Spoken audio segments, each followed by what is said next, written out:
Assalamualaikum warahmatullahi wabarakatuh. Kami dari kelompok 7 akan mempresentasikan tentang konsep matematika karya ilmuwan Islam. Di sini kami mengambil 3 ilmuwan, yaitu Al-Karachi, Al-Ghazali, Ibnu Hayyan. Kelompok 7 terdiri dari saya, Nur Halimah, dan teman saya, Ulia Safirul Rahmah. Yang pertama yaitu Al-Karachi. Abu Bakar bin Muhammad bin Al-Husain Al-Karachi atau Al-Karki 953 di Karaja atau Kark 1029 Masehi adalah seorang matematikawan muslim Persia abad ke-10 dan ke-9. Ia dikenal sebagai Al-Hasib atau The Calculator yang berarti ahli matematika. Menurut Levi de la Giorgio, ia adalah penduduk asli Karachi di Iran dan bukan dari distrik Al-Kark dari Baghdad seperti yang diklaim dalam beberapa tulisan modern. Saat masih muda, ia pergi ke Baghdad. Di sana, ia memegang posisi tinggi dalam pemerintahan. Pada 402 Masehi, maksud saya pada 402 Hijriah, 1111 Masehi, karya yang dikenal dalam matematika Al-Fahri, Al-Kafi, dan Al-Bani, di mana ia berusaha untuk menemukan aljabar dari Fitri. Kemudian, ia kembali ke tanah kelahirannya dan wafat pada 106 Hijriah atau 1015 Selain dalam bidang matematika, Al-Karachi juga dikenal dengan karyanya dalam bidang hidrologi seperti irigasi dan lainnya dalam kitabnya Al-Karachi.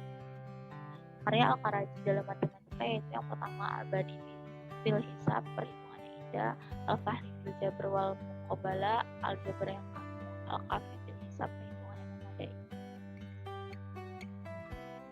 Al-Karachi memperkenalkan ide argumen dengan induksi matematika. Seperti gagasan lain yang penting yang diperkenalkan oleh dan dilanjutkan oleh Al-Samawal dan lain-lain adalah suatu argumen induktif untuk menangani dengan urutan aritmatika tertentu. Dengan demikian, Al-Karachi menggunakan argumen untuk membuktikan hasil pada jumlah integral pangkat 3 yang sudah dikenalkan Aryabhata.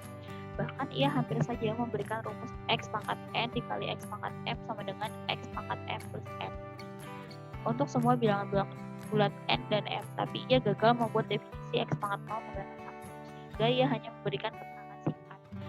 Salah satu hasil yang Al-Karachi gunakan dalam bentuk induksi berasal dari karyanya tentang teori binomial, koefisien binomial, dan segitiga Pascal.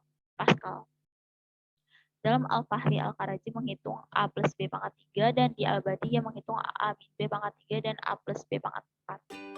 Al-Karachi mempertimbangkan jumlah dari pangkat 3 dari N bilangan pertama untuk menulis dalam terjemahan Rashid dan Ahmad. Jika kita ingin menambahkan pangkat 3 dari bilangan yang berikut satu sama lain, mereka kita kalikan jumlah mereka dengan jadinya. Dalam notasi modern, sigma I pangkat 3 sama dengan sigma I pangkat 2. Al-Karachi menunjukkan bahwa 1 plus 2 plus 3 1 pangkat 2 sama dengan 1 pangkat 3 plus 2 pangkat 3 plus 3 pangkat 3 plus seterusnya 1 pangkat 3. Dia telah membuktikan ini dengan memperlihatkan terlebih dahulu bahwa 1 plus 2 plus 3 sampai dengan 10 pangkat 2 sama dengan 1 plus 2 plus 3 dengan 9 pangkat 2 ditambah 10 pangkat 3. Jadi sekarang bisa menggunakan aturan yang sama pada 1 plus 2 plus 3 sampai 9 pangkat 2, kemudian pada 1 plus 2 plus 3 sampai 8 pangkat 2 dan untuk mendapatkan 1 plus 2 plus seterusnya sampai 10 pangkat 2 sama dengan 1 plus 2 plus 3 sampai 8 pangkat 2 ditambah 9 pangkat 3 ditambah 10 pangkat 3 sama dengan 1 plus 2 plus 3 sampai dengan 7 pangkat 2 ditambah 8 pangkat 3 ditambah 9 pangkat 3 ditambah 10 pangkat 3 sama dengan 1 plus pangkat 3 ditambah 2 pangkat 3 ditambah 3 pangkat 3 sampai dengan 10 pangkat 3.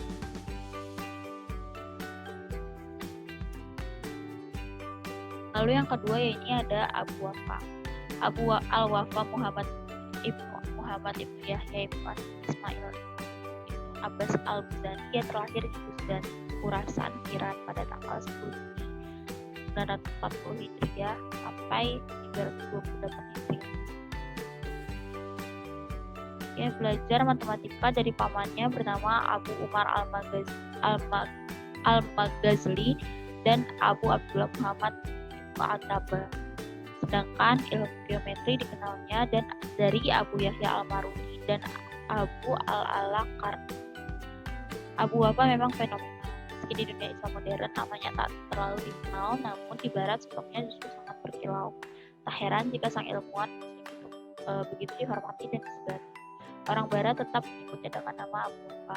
Untuk menghormati pengabdian dan dedikasinya dalam mengembangkan astronomi, namanya pun diabadikan di kawah bulan. Sepanjang hidupnya, sang ilmuwan telah berjasa melahirkan sederet inovasi penting bagi ilmu matematika. Dia tercatat menulis kritik atas pemikiran Euclid, Diopantos, dan Al-Khawarizmi. Sayang, risalah itu telah hilang. Sang ilmuwan pun mewariskan kitab Al-Kami yang membahas tentang ilmu hitung aritmatika praktis.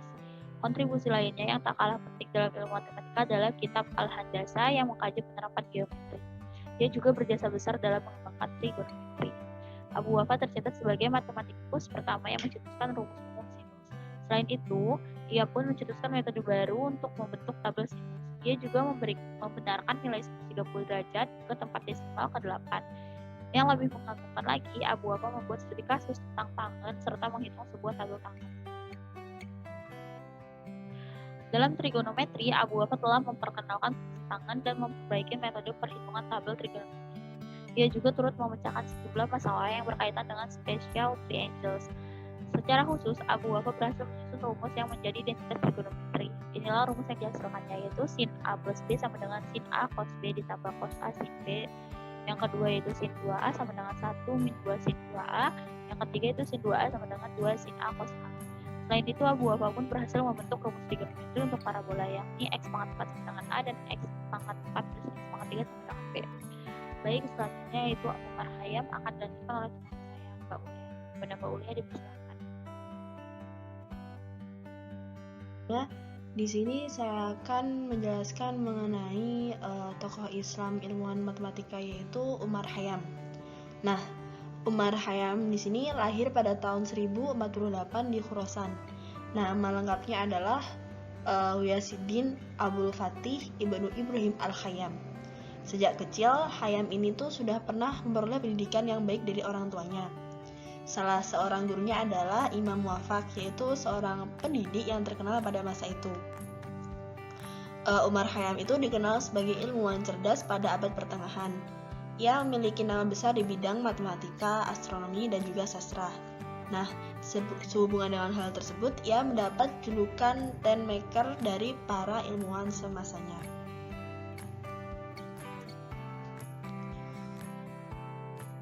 Konsep pemikiran matematika dari Umar Khayyam. Nah, Umar Khayyam ini adalah orang pertama yang mengklasifikasikan persamaan tingkat 1 atau persamaan linear dan memikirkan pemecahan masalah persamaan pangkat 3 secara ilmiah.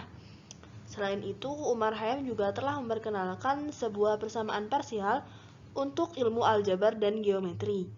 Ia membuktikan bahwa suatu masalah geometri tertentu dapat diselesaikan dengan sejumlah fungsi aljabar.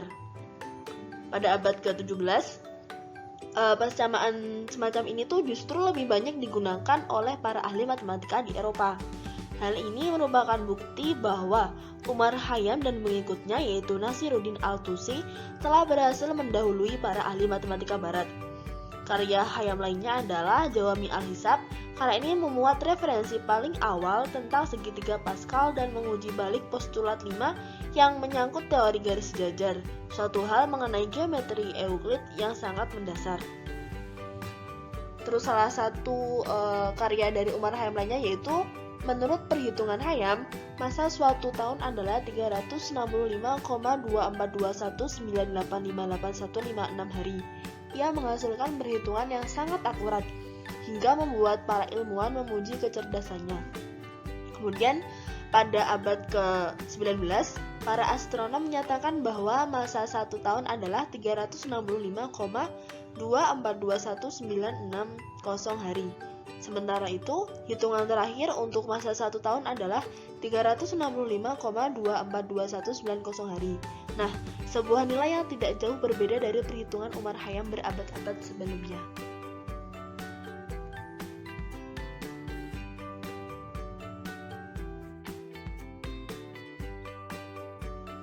Nah, demikian presentasi dari kami. Berikut beberapa referensi yang telah kami gunakan untuk membuat presentasi ini. Kurang lebihnya kami mohon maaf. Wassalamualaikum warahmatullahi wabarakatuh.